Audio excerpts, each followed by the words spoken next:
All right, and welcome in everybody. Hope you're having a fantastic, fantabulous, awesome freaking day. My name is Garrett Shumake, and you're listening to the Shumake Take. This is not a traditional Shumake Take episode. This is going to be my 2024, 2025 season wild card predictions. I thought about making this episode 37, but I decided, you know what? Because we're just talking about the wild card, I wanted it to kind of stand alone as its own thing. Just so, because, the playoffs are huge. They're awesome. I wanted to make this video a little bit more prominent. And also, there's going to be a lot more editing, a lot more graphics that I use in this video. It's going to be very well made compared to my other ones. Not that my other ones are bad. No, not by any means. But this one I'm going to put a little bit more love into because the NFL playoffs are big. They're amazing. They're the biggest time of the year in professional sports, and this type of video deserves that same type of treatment. It deserves to be on that same type of pedestal to reflect the moments that we're going to be experiencing in the NFL wildcard round. I thought about covering some news, like just like a quick breaking news here, just so you guys hear my thoughts on it. The Raiders fired their GM, Tom Telesco. They fired Antonio Pierce a couple of days ago. Now he's been fired, and while it's a debate if it's fair that Antonio Pierce got fired or not, it is kind of true or objectively true that Tom Telesco has not been a great GM. He's had a lot of draft misses, and at least here with the Raiders, you fire the head coach and the GM, you have an opportunity to start fresh. You have an opportunity to draft a new franchise-altering player. It's not a quarterback, but you still have that opportunity, maybe the second, third round. Either way, you get the opportunity to reset your franchise, get a new GM and a new head coach in there with a new aligned vision, and get that figured out. And then along with that, Carson Beck, the quarterback out of Georgia, apparently is now in the transfer portal. He had declared for the 2025 NFL draft, but apparently he's now jumping into the transfer portal, and he's going to weigh his options. I don't know what he's going to do, but part of me can understand it. He has a year left of 1 year of eligibility left, and this year was plagued with the injury was awful, and then throughout the year, he definitely was not himself. He went from a bona fide top 10 pick to, in my opinion, a day 3 pick, late day 2 at best. So now, maybe not day 3, and he wasn't gonna go in the 5th round, but 5th round is 4, 5, 6, 7. Either way, that's gonna be a thing to look at and follow, and I'll kind of give my full thoughts on these topics on the next episode when we recap the wildcard round, and a little bit more news and stories, and come out on what's going on if that happens. But other than that, I also wanted to give some of my deeper, more coherent thoughts on the Ran Carthon firing from the former GM of the Tennessee Titans. I think I'm going to save that for the next episode. I'm going to let it, let more stuff come out, kind of let my thoughts sink on it a little bit. I've kind of made my opening statement, I guess. My thoughts, how I feel about it hasn't really changed. So I'll save that for next episode. But let's get into the wild card round preview officially. So here's the thing. I'm going to mention the opponent, right? The game. I'm going to mention who's going to win. I'm going to explain why that team's going to win. And then I'll go into 3 keys for victory for each team. So we're going to talk about how each team is going to win. Because here's the thing. I kind of had a brain fart there. The NFL playoffs, when it comes to any given Sunday applies here. And while I believe that a certain team is definitely going to win, there is an avenue for the other team to pull off an upset and win win their game. And so I think it's fair to give each team a fair chance to see, how are they actually going to win this game? Because every team has a chance. Once you get into the playoffs, you're in. You have a chance to make it all the way. Realistically, there is a chance. So, without further ado, let's jump right into it. Bam! The number 5 seeded LA Chargers traveling to the number 4 seeded Houston Texans in the first game of the playoffs, Saturday at 4:30 p.m. The winner will go on to face Kansas City. Give me the Chargers to win this game. The 3 things why I have them winning here, they're pretty simple, but the quarterback is better, the coaching is better, and their roster is better. Now, that's much simpler. It's a very easy blanket statement to say, oh, they have better roster, better coaching, better quarterback. duh, they're going to win. Well, it's not as convoluted or not as easy as that, because the Houston Texans have shown good things this year. They have shown signs of being a better team that they actually are. I think the Houston Texans are very mid, but they have shown signs. They have shown things that tell me, at least, that there's untapped potential missing. And do we remember what happened the first time the Texans made the playoffs last year? They destroyed Cleveland, went into Kansas City, and gave them a run for their money for a good portion of that game. So here's the deal. The Chargers, this game won't be an easy slouch. Despite the fact that you have a better coach, better coaching, better quarterback, better roster, this game is not going to come easy. There's 3 things that LA has to do to win. The first one, the run game. It's going to be important for both teams, but right now, for the Chargers, it is definitely important because the Chargers have J.K. Dobbins back. And when J.K. Dobbins has been on the field for the Chargers this year, Justin Herbert has been efficient. He's been fantastic. And he has had the most efficient year overall of his entire career so far. Without J.K. Dobbins, this offense fell apart. They looked completely different.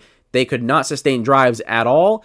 And this team is simply not built to be able to drop back and throw the football 40, 50 times a game. They simply don't have it. They don't have the firepower at the receiver position. They don't have a tight end that's good enough for it. And while the offensive line can protect, they're a really good offensive line, can they do that for 40, 50 times a game?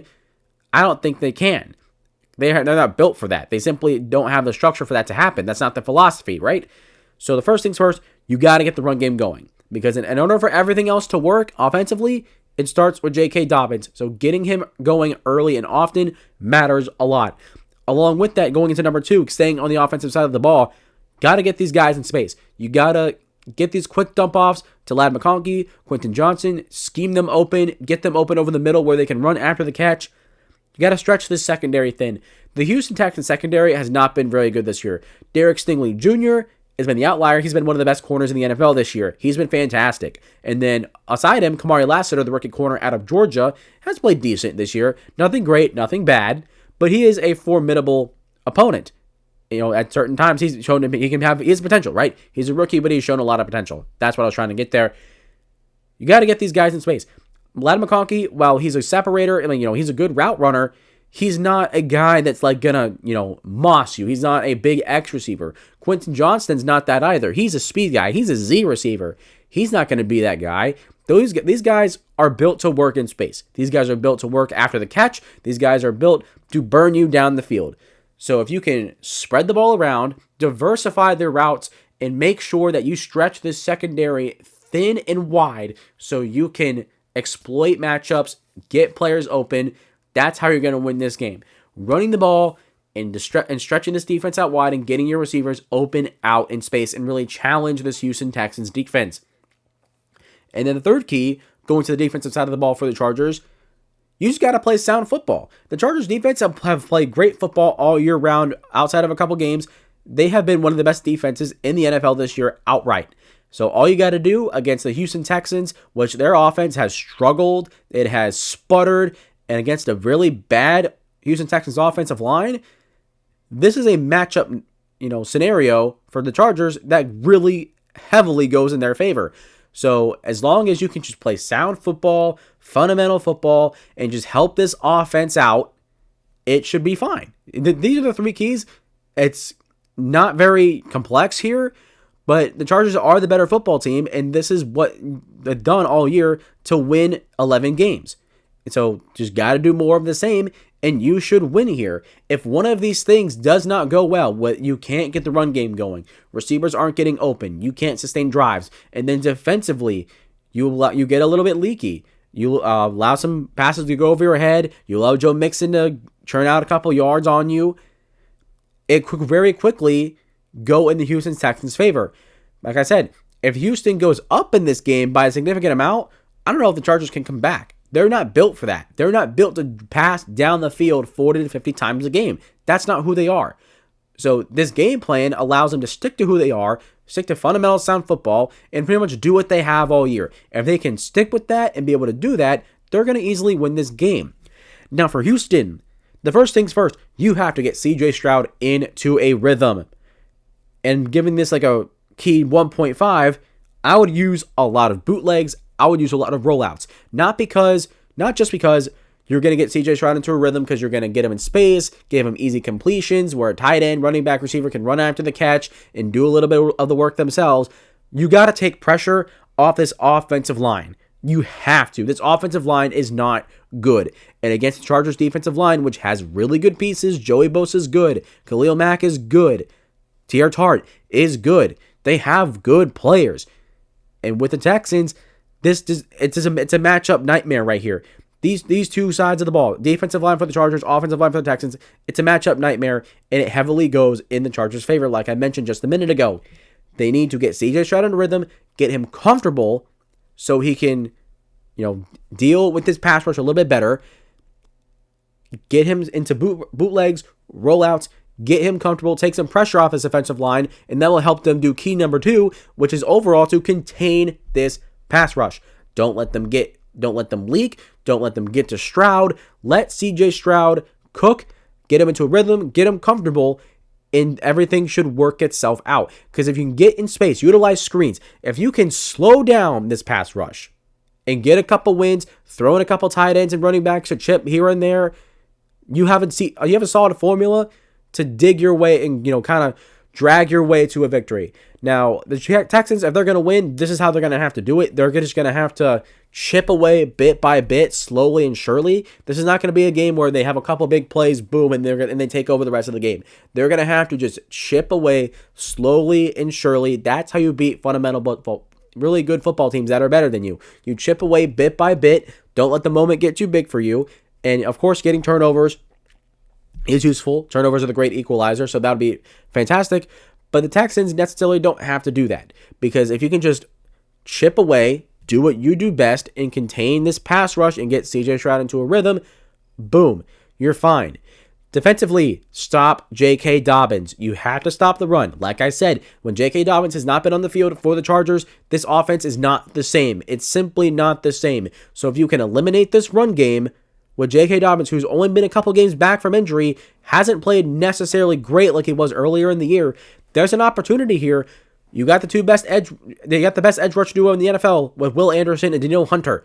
You should be able to set the edge. Don't let him get outside. And this defensive line, the interior, should be able to stuff J.K. Dobbins if it's done correctly. And if you do that, this offense becomes a lot easier to stop.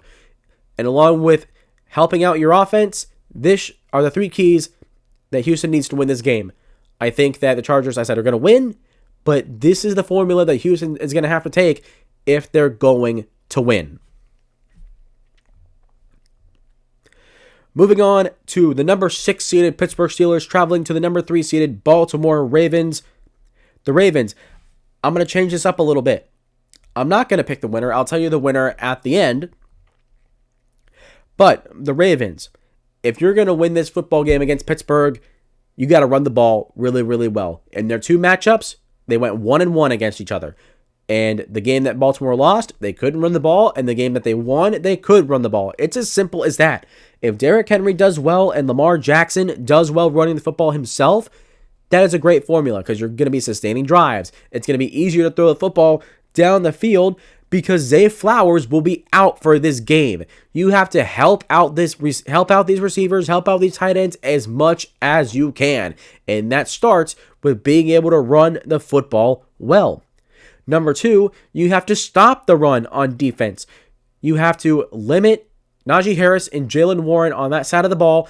You have to, because this Steelers offense rides and dies by the run game. If you can stop the run game, everything else falls apart for the Pittsburgh Steelers offense. This is why they've been on a 4-game skid, because they haven't been able to run the ball consistently well and efficiently enough to sustain drives and help out the fact that the Pittsburgh Steelers receivers are not that good outside of George Pickens at all. So if you stop the run and run the ball well, and you stop the run well, that is a perfect formula for you to win.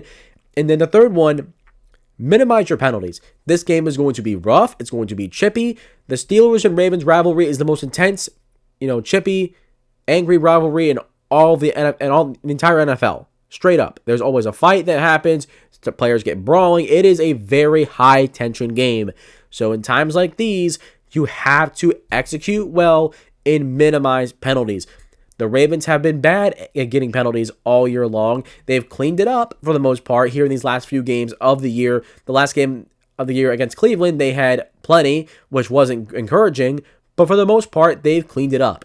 And against this Pittsburgh Steelers team, you're going to have to do it again because you can't get off the field and then get a late penalty, whether it's like a holding or a pass interference down the field, and then allow the Steelers to convert. Likewise, you cannot get behind the sticks and take Derrick Henry out of the game because you're in second and 15s, second and 20s, first and 20s, first and 15s, and pretty much you have to throw from the get-go. This Baltimore Ravens team is not going to be able to do that. With Zay Flowers being out, running the ball and being able to minimize penalties is going to become that much more important for them. And for Pittsburgh, while Baltimore is going to have to try and stop the run, Pittsburgh, if you're going to want to win, you're going to have to get this run game going one way or another. This team, like I said, rides and dies by the run game. When the Steelers run the ball well, this offense looks really, really good. Earlier in the year, it looked good, and when Russell Wilson first came back for the Steelers, it looked fantastic. You could see what this offense could be and what it looks like when it's working at its best. The problem is, when it's not working, it literally does not work. So running the football is imperative. And while the Baltimore Ravens run defense is pretty good, you're just going to have to figure it out one way or another. I would try and stretch this defensive line out. I would try and slow them down with a couple screens and make them a little bit less angsty to kind of get in the backfield and attack the line of scrimmage. And then the next one, along with running the ball and utilizing Harris and Warren, you got to get everybody involved on offense. I know Arthur Smith is not that guy, but he's going to have to be this guy if he wants to beat Baltimore, because all you have at receiver is George Pickens. That's a constant threat. But the Steelers do have weapons. They're not non-existent. Calvin Austin has shown that at times he can be a good deep threat. And against a Baltimore Ravens secondary that's been pretty bad this year for the most part, there's an exploit there. If you can get a couple deep shots down the field to him, that'll open the game up for your offense so much. Along with that, Mike Williams. You traded for him because he wasn't getting utilized in New York. You bring him in here to have a bigger role and act as another George Pickens running out there. He's a big physical receiver, right? He's an X guy. He can go out there, jump, catch a 50-50 ball, catch a fade route, throw it up to him, and he's going to go out there and go get it. That's why you traded for him. So use him like that. They have not used him like that at all since he's traded there. So there's that. I have a piece of grape skin on my tooth.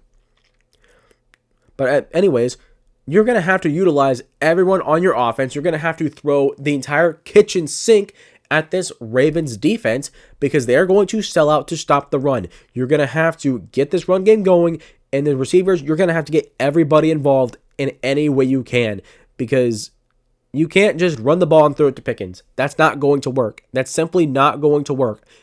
And the last time they faced off, they tried that, and it did not work. And the third thing, this defensive line is going to have to dominate. Cameron Hayward, TJ Watt, Alex Highsmith, Nate Herbig, these guys are going to have to dominate. Stop the run at all costs. And quite frankly, I would go as far as to say I'm sending 5 or 6 people at the line of scrimmage every single play. It's that important. And with Zay Flowers being out, I would tell these corners, I would start getting them to run laps around the team facility over and over and over again for hours.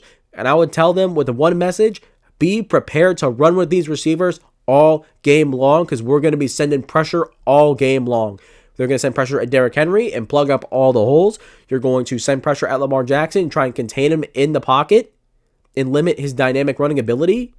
If you can do that and this defensive line can dominate, especially with Zay Flowers being out, it's a huge break for them in their favor.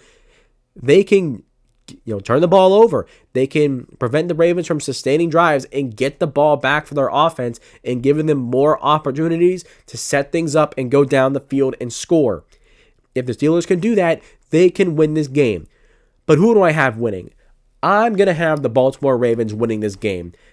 And it's because, the big one, Baltimore is hot right now. They're really good and they're playing their best football while Pittsburgh is playing their worst football of the year. Pittsburgh is ice cold and I am out on them. I said this in episode 36. I cannot buy into the Steelers winning in the playoffs right now. I can't. Until they can have a better end to their year and show that they can have some momentum, I'll find, I can make the argument for it. But right now, I simply can't buy it right now. And along with that, with Baltimore being hot, it starts with Lamar Jackson. Lamar Jackson is having the best year he's ever had. What is to tell me that that's going to change at all? He's at home. And the last time they were at home, Baltimore dominated Pittsburgh, right? He's going to be without Zay Flowers, but he's missed Zay Flowers before. Zay Flowers at times has been quiet. So what's stopping Lamar Jackson now? Having his best receiver out, it hurts. But I don't believe that's going to slow down Lamar Jackson very much, if at all. And going back to Pittsburgh and them being cold and losing at the end of the year, this is what happens every time they make the playoffs. They'll make the playoffs, lose a couple games at the end of the year, collapse, look awful, and then kind of stumble their way into the playoffs and lose in the wildcard round. This feels the exact same way as it's had before, time and time and time again. I simply do not have any reason to believe that Pittsburgh will win this game. I simply don't. And for Baltimore, you just got to run the ball, stop the run, and minimize your penalties. That's all you got to do, and that's stuff that Baltimore showed that they can do. So I have full reason to believe that they're going to do it again against a division rival on prime time Saturday night football. Moving on to, I can't remember if this game is at 4:30. I think it's on 4:30 on Sunday. The number 7 seeded Broncos traveling to the number 2 seeded Buffalo Bills. For the Buffalo Bills, you're going up against a Broncos defense that is really, really, really good. The big thing is you're going to have to, the big key for Buffalo, you got to minimize the turnovers. You have to minimize turnovers because you cannot give Bo Nix momentum. He's a rookie quarterback on the road in his first ever playoff game. You cannot give him any juice to let him get back in the game and hang around. If you take care of the ball, don't give the ball back to him, you eliminate his ability to get comfortable and really take advantage of, just take advantage, really. So minimizing turnovers is going to be key. Josh Allen has been really, this is the best year of his career at not committing turnovers. So that should continue to remain the same. But this Broncos defense is really, really good, and they play fundamentally sound. Against these Bills receivers, which haven't been great, there's a possibility that, Pat Surtain could pick off a pass or two. Nick Bonito, as good as he's been on the edge, he's been able to drop back into coverage and make a couple plays there. There is an opportunity here for the Broncos to get turnovers. They're a good defense. They're one of the best in the NFL at doing it. If you want to beat the Broncos, you have to minimize the turnovers. Secondly, create turnovers. You are going up against a rookie quarterback in his first playoff game on the road. This is going to be a challenging situation for him. If you get after him, make him uncomfortable. If you can get an interception and get into his head, there's a possibility he falls apart here. Creating turnovers and giving the ball back to your best player on your football team is imperative if you want to win this football game. And thirdly, unleash Josh Allen. Let him run around and do what he does best. You don't want to force him in the pocket. You don't want to arbitrarily, schematically force him in the pocket because the Broncos defense is the best in the NFL at maintaining gap integrity. You don't want to just force Josh Allen to just stay in the pocket to combat against the Broncos' ability here. No, you just have to let him do his thing. And yes, it might lead to a couple sacks early. It might lead to a couple incompletions early. But Josh Allen has shown that if you try to contain him, he's going to figure you out. You just have to let Josh Allen be Josh Allen and figure him out. Do not limit him schematically. Don't do it. Please don't do it. Because if you play right into the Broncos' hands that way, they're going to beat you. They're going to beat you that way. And going into the Broncos, keys, continuing on with the containing Josh Allen, they're the best team in the NFL at maintaining this gap integrity. When I mention gap integrity, what do I mean? Simply put, you got your 5 offensive linemen, your tackles, your guard, and your center. So obviously between the tackle and the guard and center, you have these gaps. And in the NFL, if maintaining gap integrity, it means, let's say you got your guard and your tackle. Maintain this gap right here. Don't let it spread out like this. Because obviously running the football, maintaining gap integrity, if that opens up, that's a lane the running back can go through, right? Simple enough. But also with the quarterback, when they drop back to pass, you leave that right there open. That's a lane that he can step up in the pocket and make a throw downfield, or he can step up and run. And with Josh Allen, he will step up and he will run and will beat you with his legs. Along with that, your edge rushers, you cannot get past the quarterback. What tackles love to do when there's an edge rusher coming off? They love to take them and run them past the quarterback. Because what happens right here, this gap right here, or this gap right here gets wide open. Perfect opportunity to roll out and get in space. And we've seen with quarterbacks nowadays in the modern NFL, getting them in space and letting them roll out and use their legs gets them more comfortable. You don't want to let Josh Allen step up and carve you down the field, or you don't want him to step up to roll out or step up in the pocket and run for extra yards. Maintaining this gap integrity and maintaining your spacing is integral to beating Josh Allen, right? The second one, offensively, you got to help Bo Nix. Kind of like with CJ Stroud, get him into a rhythm, give him short, easy throws. In a situation like this where he's on the road in his first playoff game, you have to do everything you can to get him comfortable. Stuff that's easy, stuff that's gimme, stuff that will let him build his confidence so when the game is at its peak and he needs to be at his best, he can be at his best. And then as long as the defense is maintaining Josh Allen, they're getting off the field and not letting Buffalo sustain drives, that will give more opportunities for Bo Nix to step on the field, get more comfortable, and adjust even quicker. That's the big thing. If the Broncos want to win this game, they're going to have to do everything they can to help their young quarterback feel comfortable in what's a very tough environment and a very tough situation to be in. And the third key, the Broncos offense thrives on big shots down the field. You got to be able to get them early and get them often. Marvin Mims has become a deep threat for them, especially in these past few weeks of the year. He has emerged as a solid target. Then you look at Courtland Sutton. Courtland Sutton is your security blanket. Help him get down. He's going to get down the field. He's going to get open and make plays for Bo Nix. It's going to happen at points during this game. It's a guarantee. Courtland Sutton's a good receiver, guys.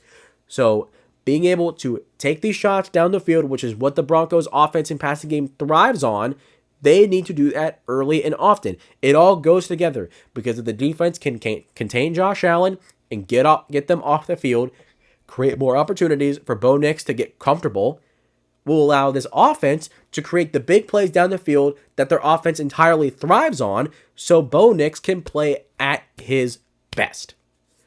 That will be the keys for the Broncos to win this game. Now, who do I have winning? I have the Buffalo Bills.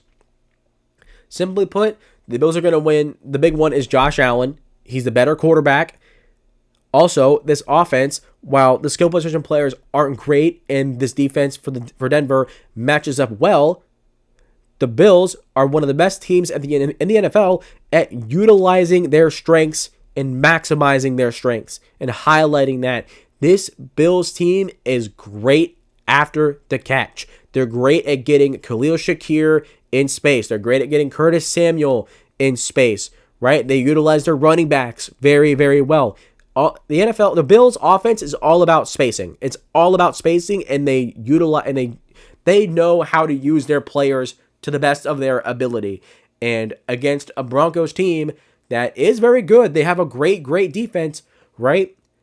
I think the coaching of Buffalo here will trump that. I believe that because Buffalo's been able to have their way on offense all year long, they did it against Detroit. They did it mostly against Houston, even though they lost that game. I have no reason to believe right now that that's going to change. Although it very much could change quickly. This is a game that could get behind Buffalo really quickly if they let it. I still have faith that they're going to be able to do that and utilize their players' strengths to their fullest potential and really exploit this Broncos defense. And the third one is that they have the experience. While Bo Nix and this Broncos team does not have the experience, this Bills team does. They've all been here before, right? Look at Von Miller. Von Miller is a prime example, right? He's won a Super Bowl with the Denver Broncos. He's going up against his former team. He knows the situation ahead of him. Josh Allen has been in the playoffs numerous times, right? Almost every year he's been in the NFL. He has been here before. These guys know what it takes to win in the playoffs. They truly do. And so those three reasons are why the Buffalo Bills are going to win this game. Next up, we're going to move on to the NFC side of things now. If I didn't make it clear, but I'm started with the AFC. We're going to start now with the NFC, where Monday Night Football. We're going to start with Monday Night Football here, where the number 5 seeded Minnesota Vikings will travel to the number 4 LA Rams, the winner facing the Detroit Lions in Detroit. The keys for the Rams. If the Rams want to win this game, this is all thrown off. Never mind. We'll start with the Vikings. The Vikings, if you're going to beat the Minnesota Rams, the Vikings, if you're going to beat the LA Rams, let's get that clear for a second. First things first, you have to limit this defensive line that LA has. Byron Young, Jared Verse, Braden Fisk. These three guys have been the heart and soul of this defense. They're the best part of this defense objectively. You have to limit these guys. After what the Vikings went through against Detroit, where the Lions defensive line completely destroyed them. They got bullied. They got pressure. They stopped the run. And it literally caused this Vikings offense has been one of the best in the NFL all year to sputter and fall apart. It completely fell apart. So being able to limit the strong suit of this Rams defense is paramount. Along with that, you have to feed your playmakers. Get the ball to Justin Jefferson. Get the ball to Jordan Addison, TJ Hawkinson, Aaron Jones. Get Cam Akers involved, Jalen Naylor involved. Get all these guys involved. This defense, while it's good, is not exactly star-studded compared to what the Vikings have on offense. If you just get everybody involved, it's gonna be very suffocating for the Rams defense to try and cover all of this. So if you get everybody involved, get everybody touching the ball early and often, it's going to become very overwhelming for this Rams defense to stop. And then along with that, stretch this defense. If you really want to exploit and utilize these guys, you're going to have to stretch this defense out thin. Stretch them out sideline to sideline. Use screens. Negate this pass rush and defense and pressure from this defensive line. And get these defenders to stretch down the field. Get them to sit back. This team works at its best when Justin Jefferson, Jordan Addison, Hawkinson, all these guys love to attack the middle of the field. That's where they do their work. That's where they do it the best. So being able to stretch this defense will allow you to attack the middle of the field and utilize everyone completely, because that's where they do best. That's where all these players work their best. Going in for the Rams. The Rams offensively simply do not have the star power that the Vikings do on defense. So if you can't out-muscle them, how are you going to beat them? You're going to have to outsmart them. You're going to have to out-scheme them. You're going to have to deceive them and challenge their discipline. The Vikings are great at discipline on defense, but that's where you're just going to have to attack them. So I would utilize draws, screens, counters, play action. I would do anything and everything to get this defense to make mental errors. If you can force them to if you can force mental mistakes, even penalties, if you can force penalties down the field, take a shot and get a big pass interference call, stuff like that, really testing the mental side of this Vikings defense. Because if you can just keep chipping at it over and over and over and over and over again and really just forcing this Vikings defense to look at and analyze every little thing you're doing, motion, all of this little eye candy, just like the Commanders. Commanders are really good at doing that on offense. You got to do a lot of that. You have to do anything you can to get this defense to bite and overstep and make a mistake. If you can do that, then you can produce. Puka Nacua can make plays. Kyron Williams can make plays. Cooper Kupp, Demarcus Robinson, Tutu Atwell. These guys can make plays. It's just you're going to have to deceive this defense in order to make it happen. And I kind of mentioned everyone here going to key number 2. Cooper Kupp, Puka Nacua, Kyron Williams, Tutu Atwell, Demarcus Robinson, Tyler Higbee. Get all of these guys involved. Kind of like with Pittsburgh, you guys don't have exactly all of these offensive weapons that are superstars. You have to get everyone involved and throw the kitchen sink at them. that also will challenge the discipline of this defense, because the more they have to look at, the more they have to try and cover, which eventually is going to lead to a mistake. And also, kind of more specifically to the Rams, this is why I wanted them to play more all of their starters offensively against Seattle, because the last few times they were on the field, it was run the ball with Kyren Williams and throw it to Puka Nacua. That was all their offense was. No one was going over 30 to 40 yards receiving in those games, like against Arizona, like against the 49ers. That can't happen against the Vikings. They're too good for that. You're not going to win that way. So you're just going to have to get everyone involved, get everyone going early and often. And that's just kind of how you're going to have to do it. You're going to have to get everyone involved, throw everyone at this Vikings defense, and deceive them to force mistakes. And then defensively, Byron Young, Jared Verse, Braden Fisk. These guys are the heart and soul of your defense. Again, these guys are going to have to get pressure on Sam Darnold. They're going to have to stop this run game if they want to win. And quite frankly, that's the only thing that's going to, this is the biggest one. If this defensive line can't get pressure or stop the run, they're not winning this game. They're simply not going to. It's that important for them. And with that being said, this defensive line for the Rams is going to have to play a dang near perfect game. From the word go, they're going to have to be going and getting after it and disrupting any way that they can. Because if they don't, they're not going to win. And ultimately, who do I have winning this game? Because the Rams, they're at home, right? They're at home, and they're also a good football team that doesn't commit turnovers. They don't make mistakes. The Vikings have gotten a turnover in every game this year. The only team in the NFL to do so. So it's going to be a very interesting dynamic of, who's good. Will the Rams make mistakes on offense? Or will they negate that and take away one of the biggest factors of the Vikings defense, which is creating turnovers? And along with that, the playoffs have not been the Vikings.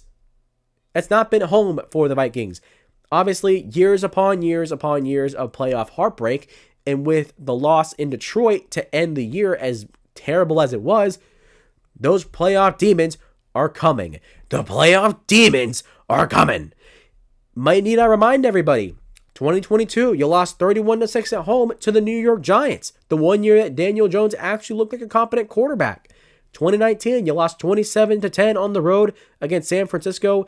That was the year that you won in overtime against New Orleans when you still had their number in the playoffs. In 2017, you lost 38-7 on the road in the NFC Championship. And then you beat New Orleans the week before in the Minneapolis Miracle, right? And then 2015, you lose 10-9 at home by Seattle when Blair Walsh missed that kick wide left and the game was over just like that. And of course, you've been to 4 Super Bowls, you lost 4 Super Bowls. The playoffs have not been the strong suit of the Minnesota Vikings historically. There is plenty of playoff heartbreak here. But that doesn't happen in this game. I don't think the Demons come back to haunt this team again this year, this game. Well, this year maybe. This game is not. They're going to be laid to rest temporarily in this game. I have the Minnesota Vikings defeating the Los Angeles Rams in LA, giving them their first playoff win since 2019 for the first time in 6 years. So something to look forward to that, and they're going to win this game. All right. We'll move on to the afternoon game, 4:30 game on Sunday. The number 7 seeded Green Bay Packers traveling to the number 2 seeded Philadelphia Eagles. Before I start, the Packers, they should have played their starters offensively throughout the rest of the game. They should have played Jordan Love the entire game against Chicago, because with that loss, that knocked them down to the 7th seed. If they had won, they would have been going up against Tampa. Now, if I were you, would you rather be facing Philly or Tampa right now? I would rather be facing Tampa. While Tampa is a really good team and dangerous in their own way, they have exploits. They have issues with their team that are very noticeable. The Philadelphia Eagles, sure, they have their issues, but they are masked very easily. They're disguised very easily. This team is very well-rounded, player-wise, coach-wise, schematically. This team is a tough nut to crack. compared to Tampa would have been an easier nut to crack, and winning against Chicago would have given them a much favorable matchup here. But for the Packers, how are you going to win this game? If there is a scenario for the Packers to win, how does it have to happen? Well, the first things first is obviously you have to run the football. Josh Jacobs has been the engine that makes this offense run properly. When he is slowed down or taken out of the game, Jordan Love has been tended to struggle. Along with that, an offensive playmaker going in key number 2, one offensive playmaker at receiver is going to have to step up big time. In their first matchup in week 1 in Brazil, it was Jaden Reed. He had a big touchdown in this game. He went over 100 yards, and the Packers were really, really close. So being able to run the ball well and having one of these playmakers step up, whether it's Jaden Reed or it's Tucker Kraft, Romeo Doubs, Christian Watson, their big play guy, right? One of these guys is going to have to make plays, and Josh Jacobs is going to have to run the ball well. Defensively, kind of bringing it back to the week 1 game in Brazil. Why did this game get so close as it was, despite the fact that Philly's a better football team? Turnovers. Turnovers are the great equalizer in the NFL. This game was a one-score game, and Green Bay had the ball to go drive down the field and win it, but Jordan Love got hurt. But they were in that position because they got 3 turnovers compared to not committing any. That was the difference that put them in position to win that game. Without those 3 turnovers, they're not in that position at all. So you have to get turnovers on defense, force some interceptions from Jalen Hurts. He's made bad decisions throwing the football, especially at times where Saquon Barkley was not able to run the ball well. Those times were not very often, but they were there. They happened. That's a thing. That's on tape. You can go watch that. That's something that you can exploit. And then fumbles. This team has not been bad at fumbles at all, but you can punch a couple out. It's possible. You're going to have to. You're going to have to get some takeaways from Philly if you're going to want to win this game. And then offensively, you're just going to have to play sound football and have one of these receivers step up big time. For Philly, to win, it's simple. First off, you have to play balanced. You can't let Saquon Barkley get slowed down. You can't let this passing game get stuffed and slowed down. This team works at its best when both sides of the ball are working normally. Obviously, it starts with Saquon Barkley. But the thing is, this Philly offense passing is really good. Jalen Hurts is a good quarterback. A.J. Brown's a phenomenal receiver. Devontae Smith is a phenomenal receiver. Dallas Goedert is a really good tight end, and getting him involved against the Giants last week was huge in getting some of that rust off and getting him more comfortable and prepared for this game. So they have star talent in the passing game just as much as they do in the run game. So being able to do both with balance will be a big key to keep this Packers defense, which is a good unit, off-kiltered and make it harder for them to adapt to you and stop you. And along with that, being able to run the ball well and throw the ball well, be efficient, sustain drives. Part of the reason why the Packers got the ball so much against Philly in week 1 was because they held them to 4 for 14 on third down. That can't happen in this game. That can't happen. So you have to be able to sustain your drives, maintain possession, hold the ball for a while, and just kind of inch your way down the field. What I would like for Philly to see, I would like for them in the first half to really hold the ball. I want them to dominate time of possession in this first half. Because you can dominate time of possession, limit the amount of times Jordan Love is on the field, and then in the second half, you can start throwing your haymakers. Kind of like in boxing, where at certain times where you're not throwing your punches, you're just focused on feeling yourself, dodging, and just biding your time. Bide your time, make the Packers take a couple swings, but they're not going to take very many. Don't let them take very many swings. Kind of just hold them off, let them, I take that back actually. Well, no, boxing's not the good analogy, because if you're going to minimize swings, right, minimize possessions, you would have to be swinging yourself. But Philly doesn't exactly have to swing, but you have to maintain possession. You just have to limit Jordan Love being on the field. That's the point. That is the entire point. Forget the analogy. This is the point. And then in the second half, that's when you can start taking your shots to A.J. Brown more frequently. That's when you can start getting Devontae Smith open down the field. That's when you can really start landing your punches and start pulling away. That's how I want Philly to play this game. That's how I think they should play it if they want their best chance of winning. And overall, who do I think is going to win? It is going to be Philly. This is why. Philly has a better roster top to bottom. Coaching is better top to bottom. Not that the Packers' coaching is bad. They have great, phenomenal coaching in their own right. But when you look, Philadelphia is 13-4. The Packers are 11-6 and have lost 2 out of their last 3 games. The last game of the year, they chose not to play Jordan Love, and it knocked them down into this situation. Philly, I think, will come in more prepared, and they also, for better or for worse, they have home field advantage. And I will add a 4th key for Philly here. Do not let this pressure sink in. When I say for better, because you're at home, the Philadelphia Eagles fans love you when you're doing well. But when you're doing bad, if the Packers get up on you, the Eagles fans are going to let you hear it. They are going to let it be known that they are not happy. And this stadium can, as much as they love you and will root for you when you win, if you start losing, they can turn on you very quickly. After last year in that meltdown to Tampa, people thought that Nick Sirianni might get fired. If that happens again in this game, it might actually happen.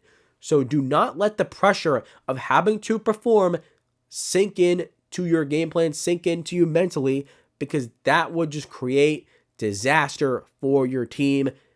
With them being at home against the Packers team that has some vulnerabilities, I think Philly will win this game. Finally, we get to Sunday Night Football, where the number 6 seeded Commanders travel to the number 4 Tampa Bay Buccaneers. While I was making this script, all these 5 other games, I knew who I wanted to win right then and there. I already had my definite answer. This answer, I don't know who is going to win.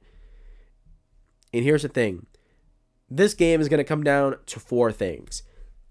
Before I get into the keys for each team, I'm going to go a little bit backwards here. The way that either of these teams are going to win, quarterback play. Both of these quarterbacks are insanely talented. They had really, really good years. But the big thing is, when things aren't going well, both of these quarterbacks, Jaden Daniels and Baker Mayfield, have shown that they can put their team on their back and make plays when it matters most. I remember all of Jaden Daniels' late game heroics, the Hail Mary against Washington, the comeback in overtime against the Falcons. I remember those.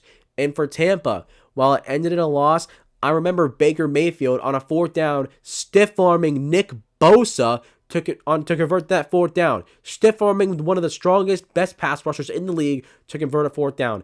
I remember when they were down 16-6 at halftime against the New Orleans Saints, Baker Mayfield started bouncing around the pocket, running for a career-high 68 yards, and pulling and carrying his team to a win.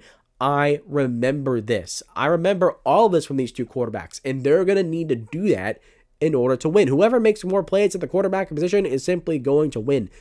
And on the flip side of that, defensively, turnovers. Turnovers are going to be more than the quarterback play. It's going to be the turnovers that really define this game. Whoever has more turnovers is going to lose. Both of these quarterbacks will make you pay if you commit turnovers. So they become that much more important. If you can win this turnover battle, you are going to win. The third thing, this defense, along with the turnovers, which defense is going to step up more? Both of these defenses on one side is really good, and then the other side, it's not that good. Either they have a good run defense and bad secondary, or a bad secondary and a good run defense, right? No, I said that backwards. Either they have a good run defense or a good secondary. They don't have both, right? That's what I was trying to get there. They don't have both. Which defense is going to step up in this moment and really come holistic and come full circle here and play together in a way they haven't shown consistently all year long? And I'll add a 4th key here. Aggression. I think these teams are going to have to be insanely aggressive. Look, the Bucs, They made the playoffs 4 straight years, but Baker Mayfield has had the best year of his career. The fan base in Tampa rallies around Baker Mayfield. They want it bad because people are counting this team out. People don't believe in this team. The underdog mentality of this team in Baker Mayfield is massive. They want this win bad. But the Washington Commanders want it just as bad. They have not had this good of a football team since RG3 was a rookie in 2012. It really has not been. This is the best team since that one. This is one of the best seasons in franchise history, and considering how perpetually bad and mismanaged the Commanders have been over the years. First year without Dan Snyder, selling the team to Josh Harris. This team goes 12-5 and they make the playoffs. This fan base wants this win so bad, and the players want it too. So I think the game plan is to be aggressive here for both teams. And when I get into the keys, I'll be more specific with how they should do it. But this phrase, or two phrases into one, is going to be what defines this game. Don't show fear. No, don't show fear. We don't care. We're not scared. We don't care. We're not scared. We're not going to care what you throw at us. We're not going to be scared at what you throw at us. We are going to send everything we have at you anywhere and everywhere at any given time, and we are going to dominate you in utter, and we're going to dominate you, right? I kind of killed the momentum of what I was saying there, but it's aggression. Aggression is going to be massive. But getting into the keys here for Tampa, key number 1 is to run the ball well. The Commanders' defense is not good at defending the run. Bucky Irving and Rachaad White are the best running back duo in the NFL, not named Jahmyr Gibbs and David Montgomery. I will die on that hill, guys. I will die on that hill. Bucky Irving has been a fantastic rookie. Rachaad White has had another really solid year. Against a bad run defense in Washington, I expect them to go off in this game, and I would attack them. I would attack them, run the ball down their throats. I would run them to the outside and stretch them out. I will utilize screens to get them to lay off and create more opportunities for this offensive line to create holes and gash them. I would go after them a ton. I would not be surprised if the Bucs ran the ball 30 times in this game. Will it get to that point? I'm not sure, but I would not be surprised if it did, because if the Bucs attack this run defense and get going early and often, expect them to run with it for a vast majority of this game. Along with that, you got to keep clean. No negative plays, no penalties, don't take sacks, and of course, don't commit turnovers, especially because Baker Mayfield is turnover prone. He is a gunslinger. He is, in every sense of the word, a gunslinger. He's going to chuck the ball wherever he wants to throw it, for better or for worse. In a way, what we're seeing out of Baker Mayfield is what Tampa should have saw out of Jameis Winston all those years ago. But Jameis Winston was more bad than good. Baker Mayfield has infinitely been more good than bad. But he is going to commit turnovers. He is turnover prone. You cannot do that against this Commanders defense, however. You're going to have to minimize those and keep clean. Because the fewer negative plays that you create, the fewer negative plays you have on offense, the more likely you will be able to win this football game and stick to your game plan of being able to run the ball, especially for Tampa. Because if you get behind the sticks, it makes it that much harder to do that. So you cannot take away what I believe it will be your biggest key to the game and biggest key to victory here. And the third one is to contain Jaden Daniels. And quite frankly, I don't care. Stopping Jaden Daniels is so important. I would keep a spy on him all game long. I would take a player on your team, whoever your fastest, most agile, smartest guy is, and I would say your job is to literally just do one thing, and that is watch Jaden Daniels and make sure he does not get out of the pocket and run. Literally, that's all that guy has to do. That is that important for them. Because Jaden Daniels, just like Lamar Jackson, just like Jalen Hurts, he will pick you apart if you let him get out. And Jaden Daniels at some points will get out in this game and run. So putting one guy designated to stop him from doing that is paramount. I think it's that important to stop him and contain him. And for the bonus fourth key, going to this aggression thing, right? The Commanders' secondary is where they're strongest.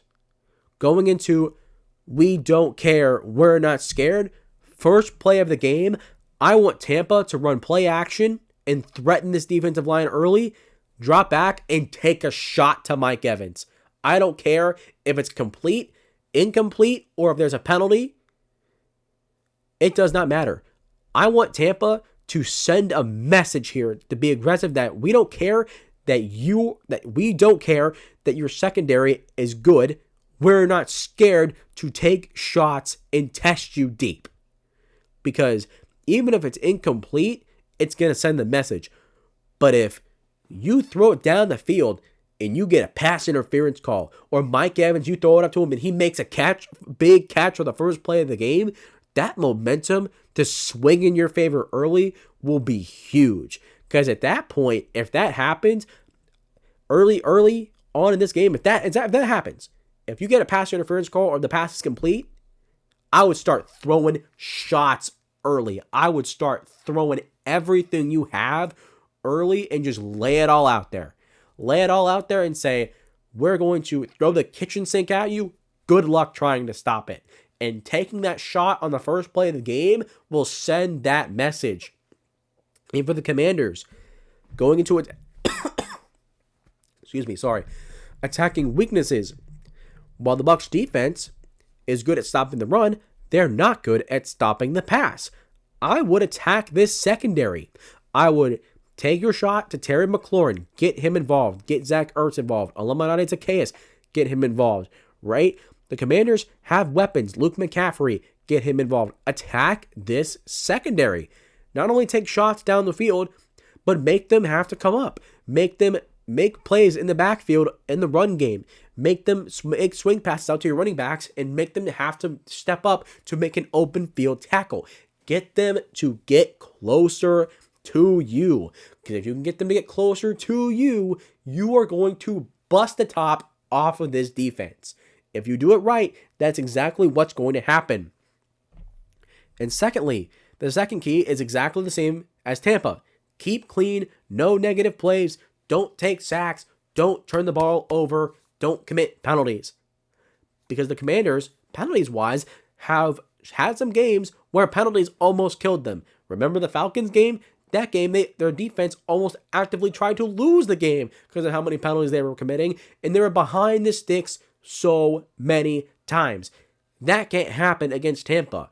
And the turnovers, they cannot happen. These quarterbacks thrive off of turnovers and will make you pay.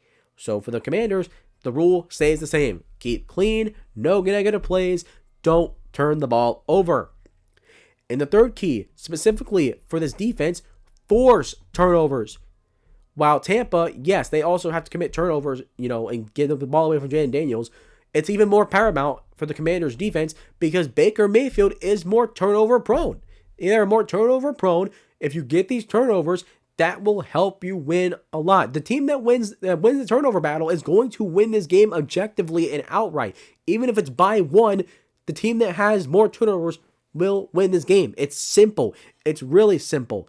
And then the fourth key, sticking with this aggression, the Bucs' run defense is where they're at their best. Vita Vea and Kalijah Kancey do not let anything get past them.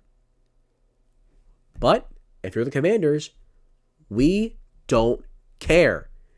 We're not scared. We don't care that your run defense is really good. We're not scared to run it at your best players.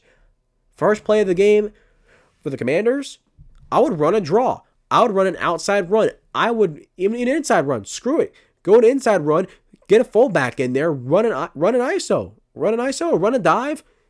Go and attack this interior defensive line for Tampa, or get them to move. Show them that you are not afraid to attack them where they're at their best.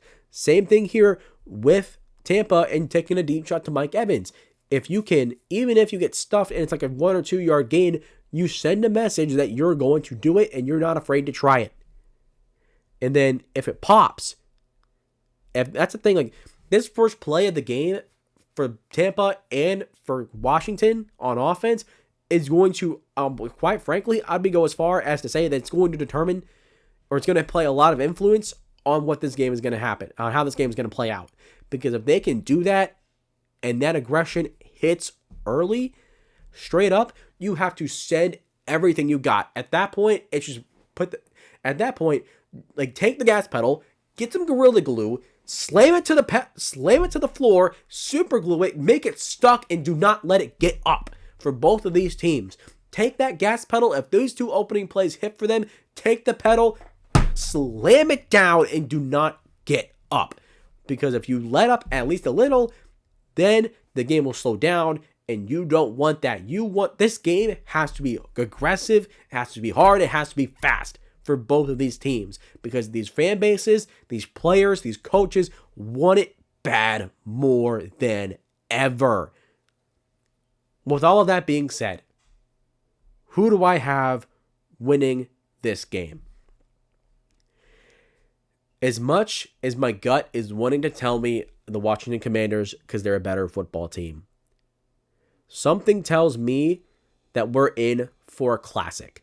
And when we're in for a classic when it comes to the Bucs, I envision Baker Mayfield making a fourth quarter comeback on a final drive to get a game-winning field goal or touchdown to upset the Washington Commanders.